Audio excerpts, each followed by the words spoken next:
you check the children?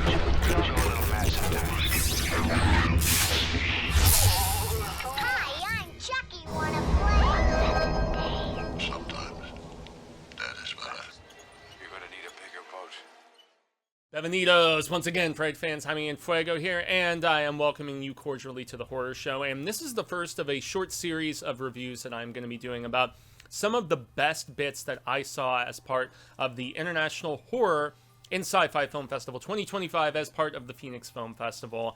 And this is a flick that I was super impressed with, one of the absolute best that I saw as part of that showcase, and it was entitled 40 Acres. And so this actually rolled into, I'm not sure if it was just in 2024 where it was shown in Canada, where it won a bunch of accolades, where it was on the festival circuit up there, but it's been acquired by Magnolia Pictures after IHSFF, and so it's going to be hitting theaters here in America on July 2nd. I'm not sure if that's going to be like a wide release or super limited and whatnot.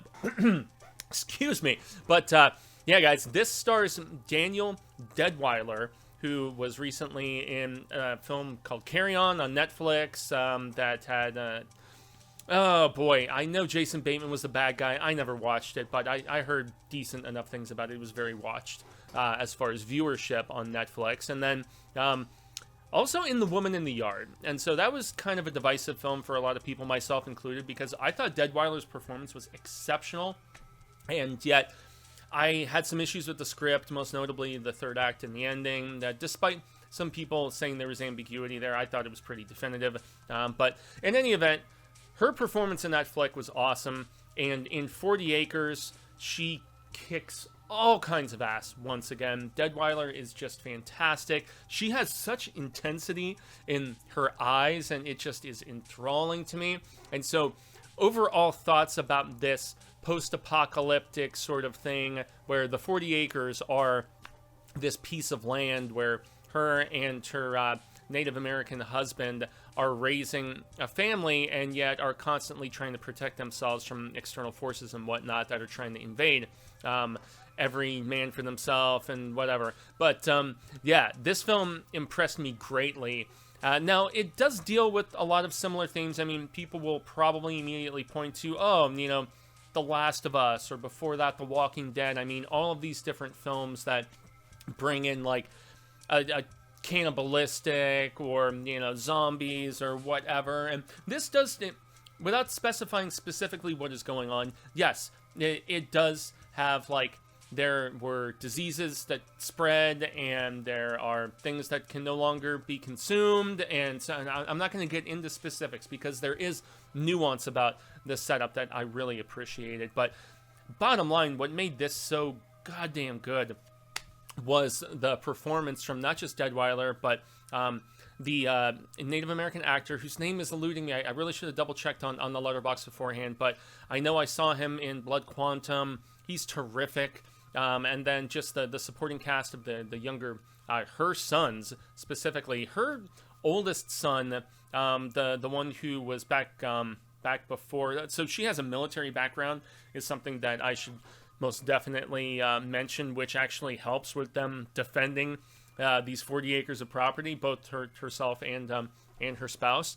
But her son, not from this, you know, this post-apocalyptic relationship and everything, but who was essentially in the care of family while she was in the service, and then she came back and, you know, got him shortly before the world all went to shit. We see most of this through his eyes. He is in a lot of ways the lead character, in the fact that he's really kind of looking for any way to kind of toe the line and, like, step outside of the just boundaries and constraints that the family, you know, the matriarch and the patriarch, you know, have put on them in this property. Now, they've been implemented for defense mechanisms, but still, you know, they work with a couple other specific, I wouldn't go so far as to say communities per se, but other kind of compounds, other places where there are resources that can be exchanged amongst one another and stuff. But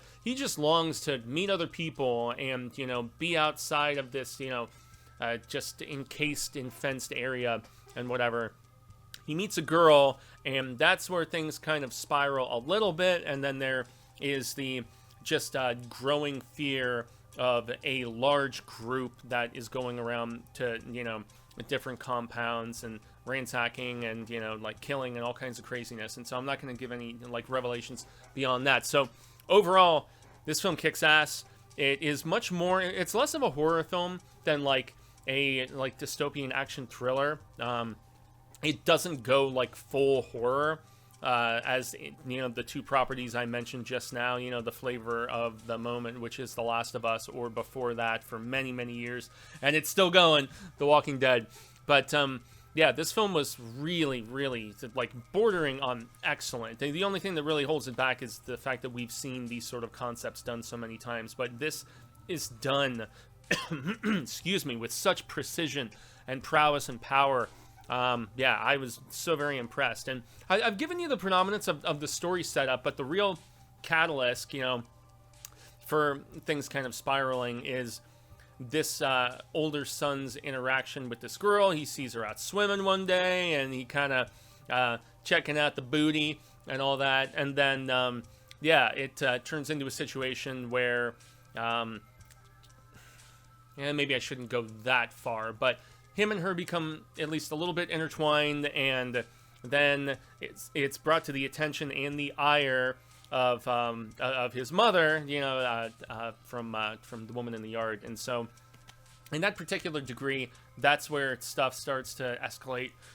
Excuse me, guys. I haven't done this excessive amount of talking in a while. This is like my 5th review today, but yeah. So that's where the tensions escalate, but then the exterior forces that are going around and kind of pillaging other compounds, that's what just ups everything. And it's not something that has to have insane production design. They just had to find a really beautiful spot, and this is a Canadian film, and so they're up in Canada, in just this remote, like, farmland, like, grass-seed sort of area, surrounded by woods, and they farm their own stuff. They're a vegetarian compound because of the fact that then they can be completely self-sufficient. They don't have to worry about livestock and, all this other stuff, which does tie in with some story aspects in the film too. But, yeah, so, but they are also heavily armed, and even, like, the younger daughters and stuff are super trained in, and there is an unflinching aspect. The movie opens with some invaders trying to come through, and they just fucking mow them down, man, with just complete heartlessness, and then, then again, they're trying to, these people are trying to invade and, presumably, steal and or kill. So, but yeah, just the unflinching nature of even, like, the younger daughters and stuff is where really kind of hits you. But that is the tone of this film, is it is very much kill or be killed in every capacity, and so that's something to keep in mind. So yeah, cinematography is great because of the fact that what always helps with cinematography is where, first and foremost, you have a very adept DP, but you also have just great locations that have been scouted. And I also love the set design and the production design, obviously, of just, like, their bunker armory below, this home, this farm home, which is just, like, the most immense assembly of ammunition and weapons and stuff. It is hardcore. That it's probably going to come to, a time in the film where they're going to have to really, if they're going to show it all, it's going to have to be utilized to some degree at some particular point. So that's not to knock the script for, predictability or anything, but that's maybe one of the few things that, like, notches it down just a little bit, is the familiarity of the setup, is the fact that it does kind of just give you the indication. It's not like, full on, like, waving it in your face or anything like that, but yeah, there's like a premeditation. There is kind of a indication of where things are going, but that doesn't mean that they're not fulfilling when they get there. And the action aspects of this film are hardcore at a lot of times when it really revs up, super fulfilling. And I'm a sucker for these sort of tales where it's dark and you have characters that, while they're virtuous, they are also violent and unflinching in their implementation of it, and that is what Deadweiler's character is really all about, man. Her performance is exceptional in this. I mean, the acting across the board is really great. There is one, so if I'm going to mention music, the director has a long-standing history in music videos, and there is one bit in a farmhouse where the girl and the older son that he gets involved with, she gets involved with the older son. Yeah, there's a bit halfway through where she takes his headphones and is like listening to some music, and like the way the motion of the characters does like a slight slowdown, it feels very much like a music video. It feels out of place in the movie to me. It's one of the only slight little knocks that I have on it. Based on the director's history, I can understand maybe the itching inclination to put that in there, but it's really one of the only things, man. This is expertly produced. It definitely deserves the theatrical release that Magnolia is going to be giving it. So that's my thoughts, guys, on 40 Acres. Cecil was trying to tell me 200 Acres. I'm like, no, I think I got this one right. I really wish Cecil had seen this one, guys, because it was awesome. 40 Acres, one of my absolute favorites of the International Horror and Sci-Fi Film Festival, as part of the Phoenix Film Festival, releasing in theaters July 2nd. I extend the grande gracias, not just to all the viewers here, but also Monty Yazzie, the director of the International Horror and Sci-Fi Film Festival, my buddy going way back in the day to grade school.